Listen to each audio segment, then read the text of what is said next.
G'day guys, welcome back to the channel. This is war number 4. Yeah. So war number 4 was meant to be a few days ago actually, but it got cancelled in keeping on top of the season with a matchmaking error. So no one actually did an alliance for a season war that day, or even any war.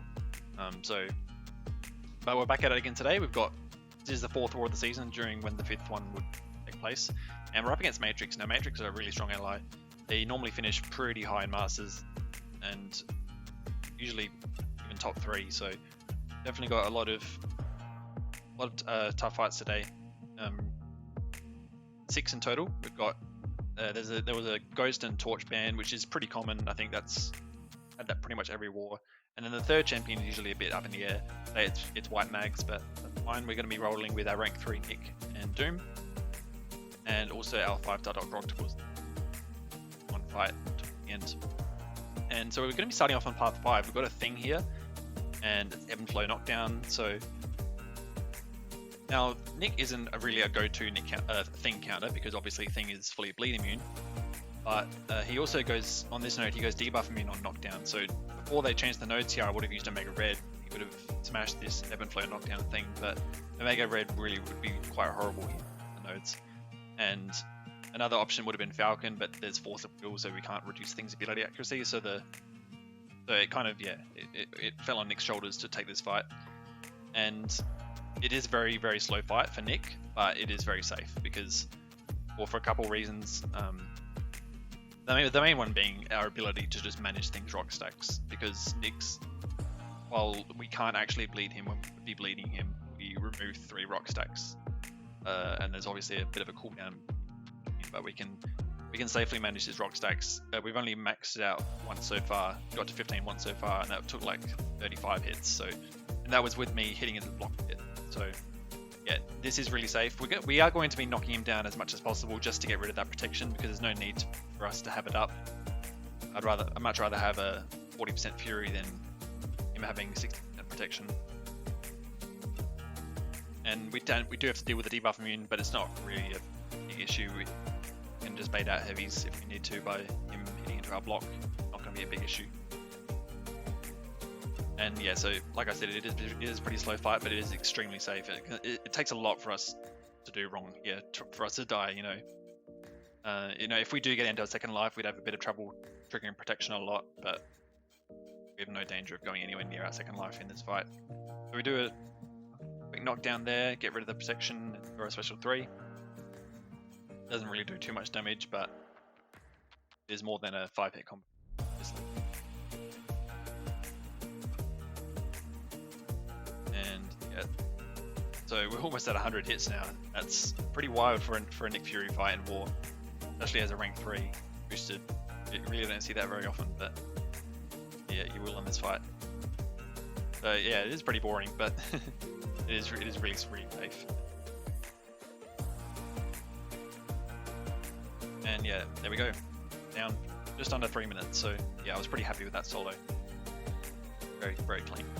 So next up we have the second fight on path 5, and in the first section is Mordo. So the main difference here is, instead of going debuff immune on knockdown, he has heavy hitter. So whenever he charges a heavy, he goes unstoppable, which means we can't actually punish his heavy, which is a pretty common way to get openings against Mordo. But we can't do that. But what we can do is quite easily sidestep him, which we do right here.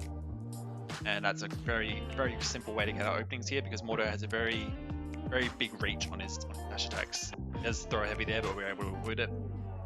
Make sure not to punish it. But yeah, sidestepping Mordo is a really, really solid way to get your openings. If you know how to sidestep, you will have.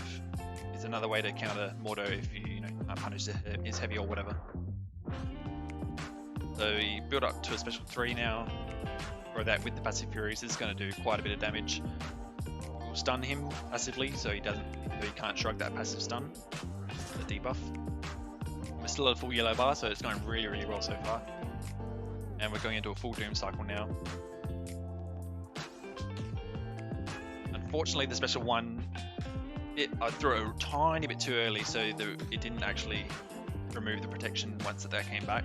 And here he started being really passive. He was holding block a lot, which he typically does when he has the power gain buff, but we decided just to wait it out. can sometimes, throw a heavy into his block when he has the power game buff, but I didn't want to risk it at the time. And so we just waited it out. He threw the special 2 and then good again. Get back to another special 3 with the passive fury. And this will all but finish the fight. Yeah, Doom is pretty much the best option here. Torch can work really well as well if he's not banned, but yeah, a couple of mediums and he's down. So yeah, pretty much a perfect fight there. And then the next fight was definitely not a perfect fight. So this is the one I was most worried about. This is a Jabari Panther, node 19. So this is also ebb and flow knockdown and bubble shield. So we're going to be taking a lot of block damage over time. And obviously Jabari is quite a tricky defender without all those nodes even. With her ability to purify debuffs and also go stun immune when she's in the hunt. And we also have to watch out for the ensnare debuff that she puts on us when she throws a special 1, because that actually reduces our ability accuracy. We have it now, you see. That actually reduces our ability accuracy by 30%, which means we can't actually guarantee getting the passive stun on our heavy attack or even on our special 3. So yeah, we have to be very careful when we have that debuff. We will get that a lot because it's power focus 1. And we get clipped there. I was trying to dash back, but it was a tiny bit too slow. And we do lose quite a lot of health leads there. So we're trapped in the corner. It's actually not going very well at the moment. I'm in panic mode. So we get the knockdown there, get the fury, go to that special 1. We go for a special 3 soon, I think. I probably should have waited for the ensnare to come off, maybe. I kind of wanted to just get it over with while I had the passive fury. Which means this isn't actually guaranteed to stun her. And we're also not guaranteed to get the passive fury because of our reduced ability accuracy. So we do get the stun, but we don't get the fury, unfortunately. So that's a bit of a shame. It means our damage is going to be... It's not going to be increased, where it normally would be. She's at 9 Huntress charges now. 1 more and she's going to go in the hunt and be stun immune. I think it's already happened once so far. Missed a parry there and she goes in the hunt. It means our dex fails as well. That's another feature of another one of her abilities while she's in the hunt, is that she can cause your dex to fail. Which is kind of annoying, but we're able to avoid pretty much all the attacks there. We get a very nice intercept there. Get the protection down. And we want to parry her, get back into a special 3. And this is pretty much going to finish her off. So we had a bit of a scary start, but I was pretty happy with the recovery that we made, because this could have very easily gone south if I hadn't practiced against this fight previously, in my roster. Yeah, I was pretty happy with how that turned out, even though we did lose quite a bit of health. So the next fight I was actually quietly confident with this one, because I've never actually fought America Chavez in war, and this is one of the toughest nodes on the map. This is node 26, window of opportunity stun, and also effective defense. So whenever you block an attack, you get a disorient debuff, which decreases your block position by a lot. And also window of opportunity stun obviously means that you can't stun for 12 seconds, and you can stun them for the next 12 seconds, and it switches between the 2 throughout the whole fight. And we are going to throw an invulnerability boost just to be safe. I was quite confident that I could get by without it, but you'll see it definitely do need it, because I made quite a number of mistakes in this fight. So just like Mordo, we can quite easily sidestep America Chavez. I did practice this quite a bit, and I also practiced fixing a special 1 a lot, and that did not turn out very well in this fight, because we get clipped. I don't know why, but I dashed back way too early, and I'm still baffled by how early I dashed back for that special attack. And actually, it's not the only time we do that in this fight.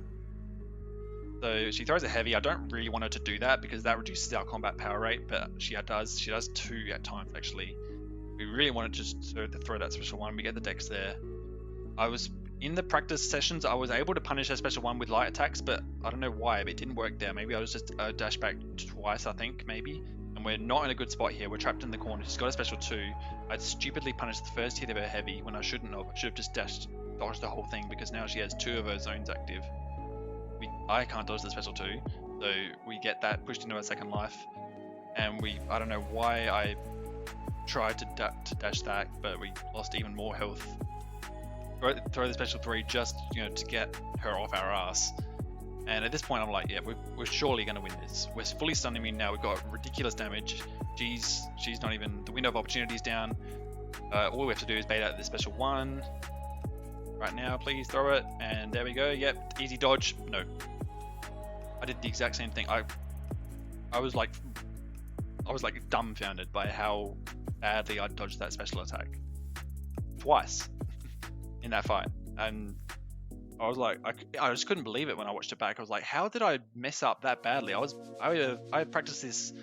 I practiced America Chavez like at least 20 times in my roster, and I dodged the special one perfectly every time. But it just shows that, you know, with the added pressure of war and you're worrying about other nodes, you can just, simple things like that can just slip your mind, especially when it's the first time fighting that champion. So definitely never ever going to make that mistake again, because that is a really simple special to dodge. And yeah, I was just really pissed off by that, because I knew that's not a true reflection of my skill in the game. But next up, we're on path 8 now, so we got just the one fight on path 8 actually. We've got Airwalker, and we've fought like 3 Airwalkers this season so far. The first one was on Hazard Shift, which was arguably the hardest one. Then we had a steady build up unblockable one, which we doing, but this one's definitely the easiest. This is just a buff imbalance one, so there's nothing really to worry about. He does go nullify immune for a bit, but that's nothing really we have to worry about. He is high ground, obviously. It's the only high ground fight we have today. As far as high ground champs go, he's one of the more simple ones to fight, especially with using Doom. We do push him to a special 2 before we get to our special 3. Bit of a mistake, but we parry a few times, get up to our special 3, and we don't have to worry about dodging his special 2, because it can be a bit of a doozy. So now we're in the full Doom cycle. I think I go straight for a special 2 actually, because I was pretty confident that with our Fury buff that could finish him off. So yeah, go special 1 into the special 2. That's lights out for Airwalker. So yeah, really basic fight for Dr. Doom. And then the final fight we have today is a Mangog. This is the Node 54 aspect of evolution. Biased power gain. The fight I've taken many times with Doc Ock. Not just a Mangog here, but Sorcerer Supreme. I think Vision I've taken here with Doc Ock. It's kind of a perfect matchup for Doc Ock, because, you know, once you back off at the start and get that power lock on, he never even gets to a bar of power, and he's the only champ I think in the game that can win this fight without Mangog ever getting to a bar of power and activating aspect of evolution. So it's really good. You'll see here I make actually a pretty bad mistake. That's what I do here, is I parry, and that activates the heal block, which is not what we want at all. We want the power lock. And the power lock, you see, is that yellow icon. Once that gets to 100, he gets a power lock, but not if we have the heal block there. And while he's at the heal block, he's gaining extra power. And now he's right below a bar of power. Why is that bad? Because it's aspect of evolution. Every time he passes a bar of power, he gets increased stats, increased attack, increased power gain. We get less block proficiency. And it's game over now. I know it doesn't look like that. Well, he does now because he has a special 2, and that takes us down to 27% health. We definitely didn't need an invuln here because he wasn't even supposed to get to a special 1. We did throw a power start 1 boost, but we didn't even need that. We soloed this fight, finishing with 95% health before without even grade boosts. But he has barely half of our power now, and he has that power lock on. So I was pretty confident that we could win this fight, because even though we don't have much health, we have quite good block proficiency. But I'm not sure exactly why this happened. I think it was because of aspect evolution. That actually gave him a lot of power, and it pushed him to right below a bar of power again. I think it's because, I mean, the fight's over, by the way, because, you know, he activated aspect evolution like 20 times. But I'm not exactly sure what happened. I think what happens is the first power lock that you get from physics reaching 100, that gets removed, and then the special 3 power lock applies after. And I think in that window, he gets a tiny bit of power normally, but with aspect of evolution, it already triggered like 8 times at that point. So the power he gets is like ridiculously higher. It's like, you know, 3 times as much. And that meant he gets smashed. We barely get a third of his health down. Which means we have to finish off with Doom. And I know it's easy to say that Doom is, you know, a better counter, but from my perspective, I've taken this fight many times with Dr. Octopus. And I felt that when I was playing at the start, I was dashing back like I normally do, and I think either I was just too slow and it registered as a parry, or I was actually dashing back and it registered as a parry. I don't like to be one of those people that complain about input issues, but that's what it felt like, and it really sucks because I hate dying at all. Like, I hate dying once even in a season, but twice in one war in an alliance that's competing for Masters is horrible thing. And I was just like, I was completely like devastated after this death because it's just, again, it's just not a true depiction of my skill, with especially with Dr. Octopus, because I've taken this fight with Dr. Octopus. It's actually really fun. I really enjoy it, just being able to keep this guy permanently power locked and just being able to cycle special 1s and special 2s. It's so fun. And I've never taken this fight with Doom before, so I wasn't really sure how to do it, and I went straight in with Doom, and I probably should have waited to, maybe practice, ask others for help and advice, because it's not a normal Mangog, you have to. I was just operating on pure adrenaline, and I was able to easily solo him by, normally here I would have probably gone for a special 2 if it was a normal Mangog, but here I go for the reparry. I think it's saved on another special 3, and that works out really well. But I was just really upset by that Doc Ock death, and it actually, we died quite a lot in our BG today actually, and I personally feel responsible for us losing this. I know I wasn't the only one who died, but I really felt responsible, and it meant that I got moved to BG2 after this. So yeah, so like I said, there was a bit of a shuffle around after this war. We actually lost 4 players in the ally. They got booted out. I got relocated to BG2, and I think someone else got relocated to BG3. So yeah, it really sucks. And like I said before, I really feel personally responsible for us, even though I only died twice. It's a lot for a season, in my opinion, in a Masters, right? But it happened, and we got to move on from it. And yeah, this is probably rock bottom for me this season. I'm really keen to fight back and get some redemption next fall in a new battle group. I think it'll be really. I'm really actually looking. But I think I really want to get some credibility back, and yeah, help get this alliance back on track. We're in like the middle of P1 at the moment, and yeah, we really got to fight back if we want our master position. But yeah, if you enjoyed watching me die this week, thanks. If you enjoy that sort of stuff, if you don't, thanks as well. Yeah, hopefully it won't happen too much more this season, really at all. Hopefully, really.